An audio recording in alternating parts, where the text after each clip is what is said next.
Hey you guys, it's MJ from Alta Love. How are you?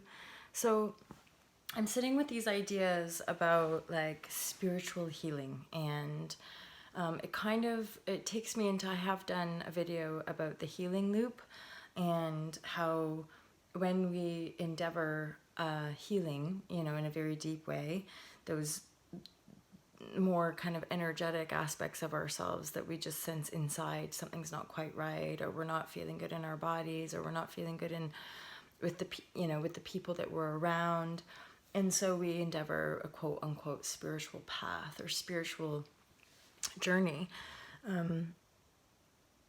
through an awakening where we have a perception shift that kind of makes us feel like we're alien or we're different, and then we kind of go on this healing quest, and we find all these law of attraction teachings and metaphysical teachings, mind over matter, and various this has come up a lot in the last couple of days and weeks, but like the rabbit holes. So we kind of go down rabbit holes, as it were, maybe conspiracy theories or lots of different healing modalities. And just from my own experience, all of it always leads back to the self. And I'm acutely aware of how we resist the self, how we make excuses, and we compartmentalize, and we divide ourselves up. For example, this is a very common aspect of our denial or self-denial, is when there is a physical issue in our bodies, there's pain, right? There's pain in our bodies, and we seek an affirmation that that pain is there, and sometimes we don't necessarily find it, other times we do. And yet people, when it comes to manifestation, will say, oh no, it's not in my head, or it's physical, right? It's not psychological, it's physical. So there you can see a divide, that we've separated a piece of ourselves as physical and made it disconnect from the psychological. No, it's physical, therefore it's justified. And my psychology, my mind, has nothing to do with that physical manifestation.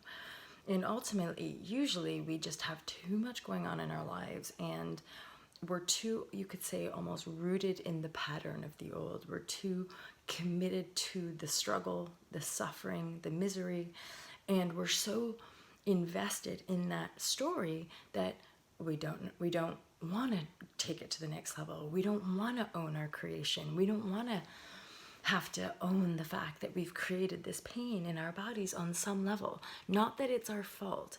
And there's a big difference when we start to own our creations, when we start to become conscious, more alive, more whole.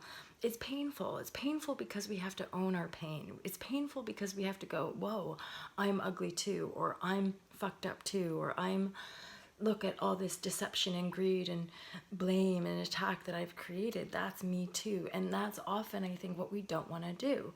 We want to push all the nasty to be out there in the world as separate from us, and perpetuate patterns of pain and toxicity, rather than going, oh fuck, I am that. And if I would not be seeing this if I wasn't somehow responsible.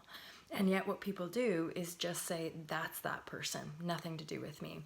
They've done this, they've behaved, so we reject. Now I gotta say, sometimes when I'm sharing these, what I'm getting actually are memories, or a little bit of heart activity around recent events in my life, and people just making a decision and walking away, or people going into Spain and denying and stuff like that, and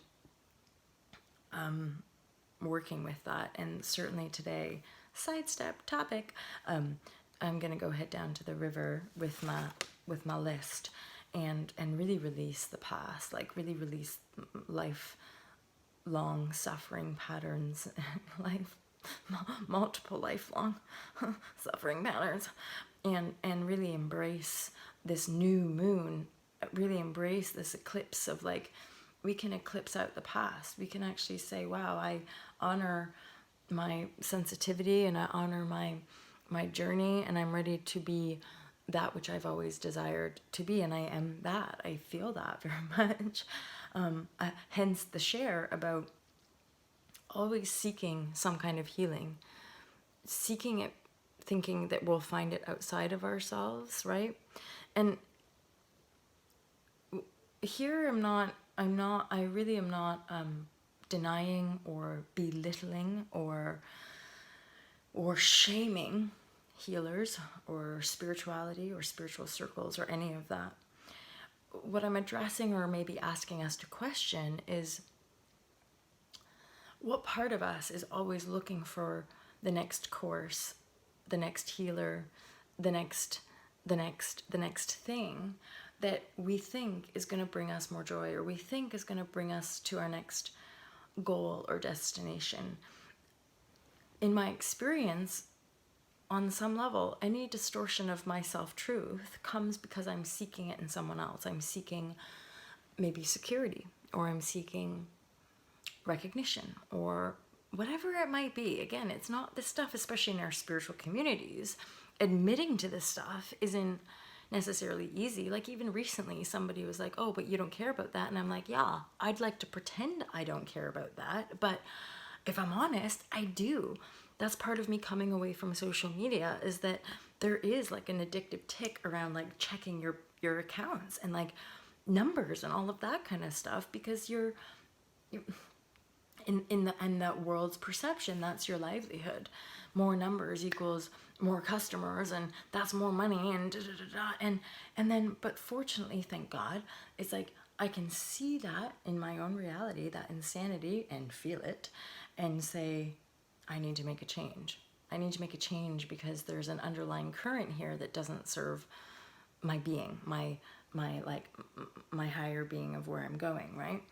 And so knowing that there's a lot of feedback in our healing spiritual circles of keeping ourselves unhealed to validate our healer status, or to validate our self-identified projection up to that point. So if we've gone through healing and then we start to proclaim ourselves a healer, we then potentially get attached to being a healer, and thus perpetuate this endless healing cycle, where what I'm fully aware of, and this was part of my journey going through and doing healing courses and being with healers and doing all that, and it was awesome, it definitely took me to the next stage. So I'm not saying don't do it. I'm not saying like don't go and explore different modalities and different healers.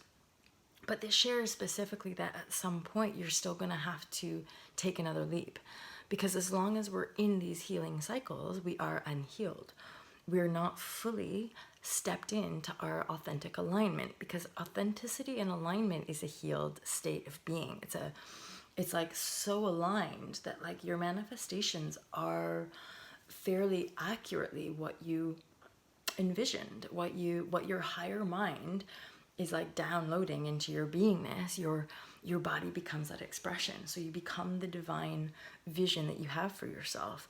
And then how you're manifesting money and people and romance. So like every area becomes a more accurate reflection of your manifestation, because you're in your authentic alignment. And honestly, straight up, no one can take that away from you. People can judge you, people can demonize you, people can attack you, blame you, all of that stuff. But none of it can truly affect your authentic alignment. It's only when we're still in a veil of kind of like spiritual healing, or, trying masks, facades, like trying to be something for the world out there that you think is separate from you. And that you think by being this thing that you're going to get this, that, or the other. And ultimately that will continue to chip away at us, because we're not showing up as the divine expression that we desire to be. And here's the thing, you guys, like that divine expression, it doesn't look like anything. There is no holiness around any one way of being. We could still be perpetuating acts of violence, and yet it's still part of our greater purpose. It's still part of our greatest journey. And this is something I always recognize on my weird and wonderful path. is that even when I was in, so you guys know, like I was probably about 18, 19 when I properly surrendered my life to like a higher purpose, right? So there's this perpetual transformation and surrendering on my life path. And something I always knew along the way, when sometimes when I was in like the deepest, darkest despair and totally alone and broken, in those moments I would know that that was all part of, like, I would drop into those deep emotional painful experiences and have my higher self intuition be like, this is all part of it. Like, even when I'm in the shit, even when I think I'm out of alignment, the out of alignment is part of falling into alignment, right? And then through practice you just get more like tuned into the self of your of like, basically alignment is just you meeting up with the you intended to be when you like came into form. And because we live in a world of contrast and variety, we need to sift through the contrast to like line ourselves up. Like, oh, okay. So like part of my journey was me taking this big leap. It's not by chance, you guys, either, that I take a big leap in my 33rd year. So before I turn 34, I make this massive leap, closing down my 33rd year, you know, of this monumental awakening journey, and then finally going, like, even though everything looks so good, it still does, like, complete this cycle. Everything looks so good, I could be really attached to like, oh, but it's lovely and da da da da da da. But like, knowing the living intuition, it's like I have to live that truth. And so this is just another like taking a leap into total unknownness. But yet when you're in alignment in your authenticity, you become like this much more kind of fluid and adaptable being. And in truth, how I see evolution and this evolution of consciousness, it's not anymore the survival of the fittest. It's actually the survival of the most adaptable. So the truth of evolution is that it's the adaptability of a species that allows it to move through timelines and move through change. And so what we're witnessing in a more practical sense is that we as beings, because of the state of the planet, we're creating a story around our evolutionary leap, which is really, you could say, just an adaptability. Is that we're going, oh, so we can't really survive on this planet going like this anymore. We're going to have to adapt and change. We're going to have to change. And that's our perception. We change our perception, and then that evolves us into a different nature of reality, right? And those of us bridging that right now, we're having an experience of bridging from this very, like, again, people say the 3D or matrix, this like fixed reality of separation and fear and kind of enslavement. And then we're moving from that perception or kind of way of being, and we're adapting it, because that is limiting us, that's destroying us, you know, that in that sense, or that story of linearity, it will destroy us. So we go, oh, okay, we have to adapt that because we don't want to die, or we don't want to kill ourselves, or we don't want to destroy ourselves, right? Unless you do, and then that can be your story. But for most of us, we're doing this great story of our hero, our heroism as beings. It's like, oh, instead of, you know, doing this dark and scary path, we're gonna heal. We're gonna rise. We're gonna change our ways. You know, and we're gonna adapt to a different way of being that helps us clean up the planet and live in harmony and live in peace and live in greater abundance on this planet, purely for more joy, depending on our point of attraction. If there are beings who intended to come to the planet and experience death and drama and pain and suffering, then that's their choice. However, the majority of us, probably the large majority of us, are beings who choose the other. So we choose love, we choose joy, peace, abundance. So if we want to experience one polarity, we have to experience the other polarity. So a lot of us have experienced lack, suffering, pain, trauma in our early formative years, and that as we move through this consciousness evolution belt, we then start to experience the other. We start to experience joy and abundance, love, unconditional. And ultimately, we move beyond healing because we become healed. So the healed state is an alignment state. It's an alignment with your destiny or purpose, or just, again, the broader intent of why you came here as a being, for what experience, what do you want to share, show, give to self. Knowing that you are the self, you are yourself as one alignment being for the purpose of why you're here. And that as you come into that alignment purpose, all the beings reflect back your authenticity. Anything that's not in alignment with that truth falls away, right? So people that are still seeking their own alignment will probably yet to go through more spiritual healing, more masks, more depth, more emotional processing and pain. And then eventually they'll come into their alignment as well, and we'll be able to see each other as more true reflections. Certainly for me, my process is like allowing people to be who they are, but also deducing and working out why I created certain situations. So knowing that I'm in the fullness, totality of my creative output. So never blaming other people or judging people for their behavior, but integrating it through self as my own learning. Which is sometimes, again, the discernment of doing this work, and where sometimes all the spiritual mumbo jumbo can kind of really confuse people. Like knowledge can be a dangerous thing, right? Is that people use these words and they interpret it in such a way, but they don't realize they're actually using it to separate themselves, to deny other people, to demonize other people, to paint a picture of what people are. And they might think, so they might project onto others like, you're this, you're that, but that's still their own creation, right?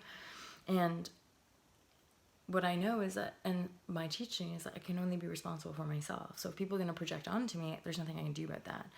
But especially when it's painful, or if I can feel the shadow is like being turned into something that you're not, then that is where we are responsible for creating distance from those projections, right? Creating distance from those old realities that, if anything, are like almost like spinning out in toxicity, and you're just like, I'm gonna run away from that, because that's part of our self, right? That's part of our shadow. But when we have an opportunity to break free, I'd highly recommend making a run for it. And that's something I'm very acutely aware of, is like breaking into this alignment authenticity through continual shape-shifting adaptability, and then having like certain people in this spiritual healing modality like coming after, saying, no, you still have to heal, and no, you still must do it this way. And I'm going, actually, you stay there. Like, you stay where you want to be, but don't try to take me there, because that's not my choosing. And that's, again, alignment and authenticity means you become a conscious choice maker in the present moment.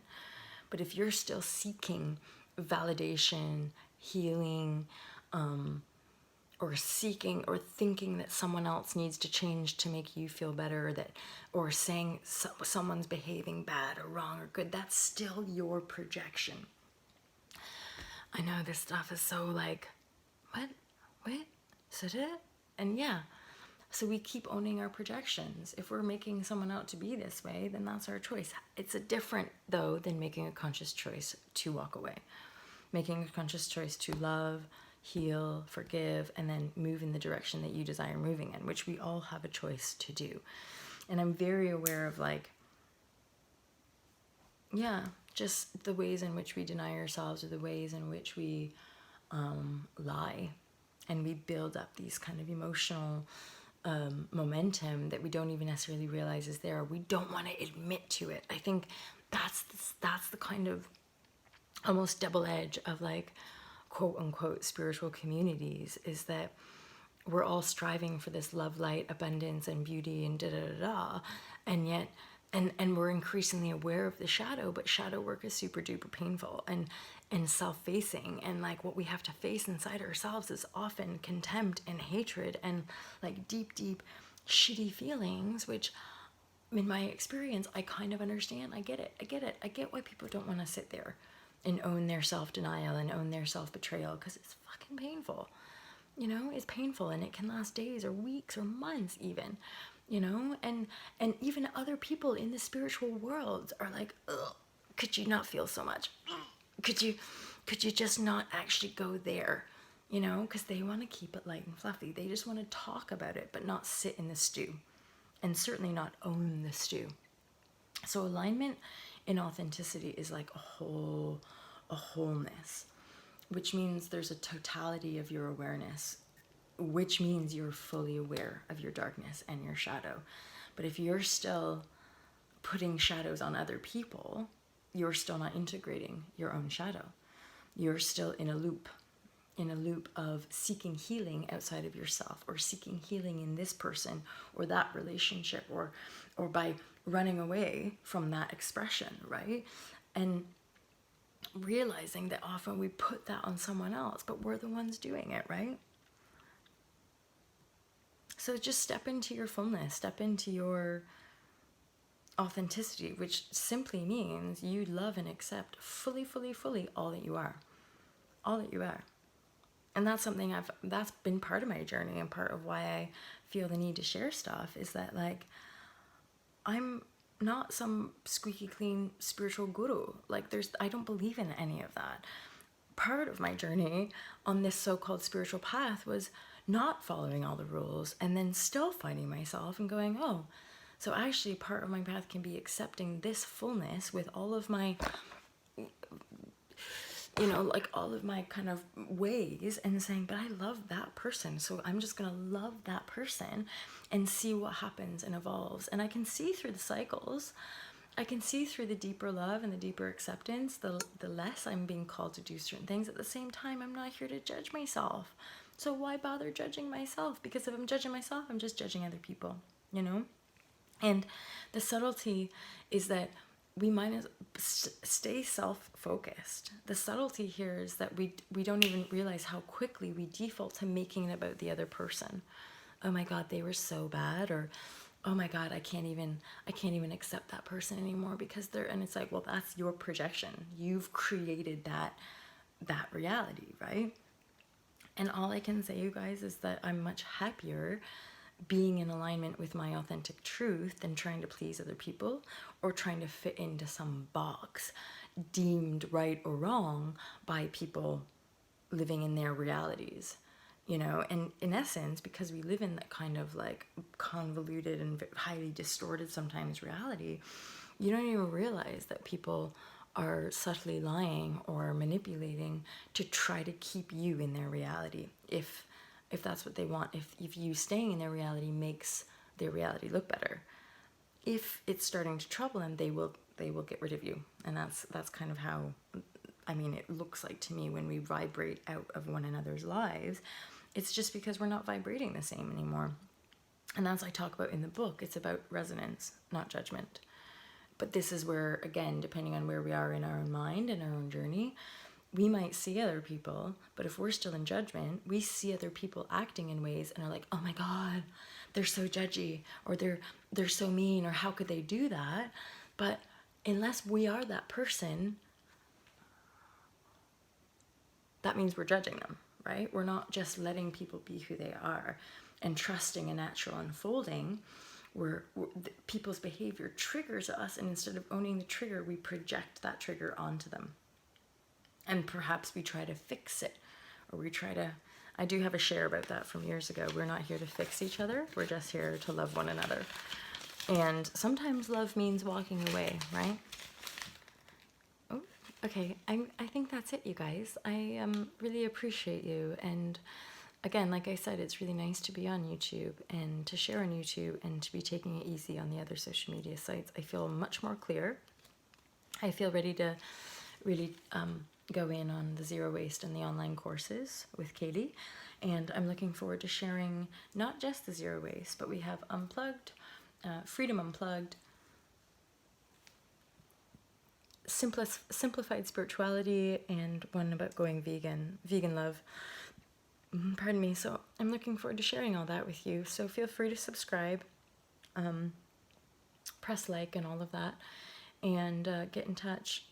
And for those of you who got in touch about me exiting social media, thank you so much. I really appreciate your guys' love and support. It means a lot to me.